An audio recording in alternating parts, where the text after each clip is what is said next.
उत्तराखंड को उत्तर प्रदेश से अलग हुए 24 साल हो चुके हैं, लेकिन इस पहाड़ी राज्य को अब तक स्थायी राजधानी नहीं मिल सकी है। यही कारण है कि राज्य गठन के 24 साल बाद भी गैरसैंण पर उत्तराखंड में घमासान मचा हुआ है। इन 24 सालों में उत्तराखंड में कई सरकारें आईं और चली गईं, लेकिन राज्य को स्थायी राजधानी नहीं मिल सकी। राज्य गठन से पहले भी गैरसैंण को स्थायी राजधानी बनाने की मांग की जा रही थी और राज्य गठन 24 साल भी।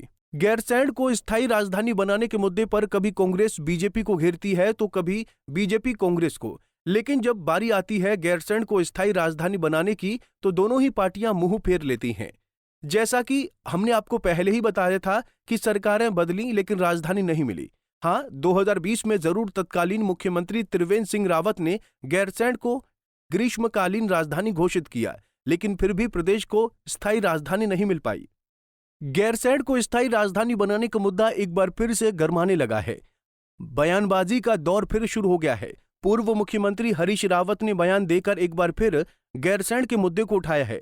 हरीश रावत ने कहा कि अगर 2027 में कांग्रेस में सत्ता में आती है तो 2027 में कांग्रेस की सरकार गैरसैंण को स्थायी राजधानी बनाएगी।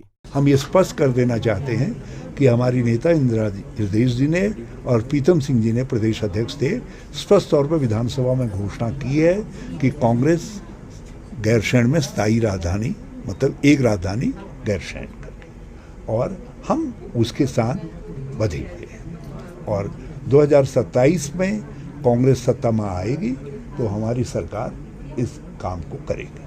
हरीश रावत भले अब राज्य की जनता को गैरसैंण को स्थायी राजधानी बनाने का ख्वाब देखा रहे हों, लेकिन सवाल यह है कि जब हरीश रावत खुद मुख्यमंत्री थे तब आखिर उन्होंने क्यों नहीं गैरसैंण को स्थायी राजधानी बनाने की पहल की? आखिर क्यों तब उन्होंने गैरसैंण को स्थायी राजधानी बनाने की घोषणा नहीं की?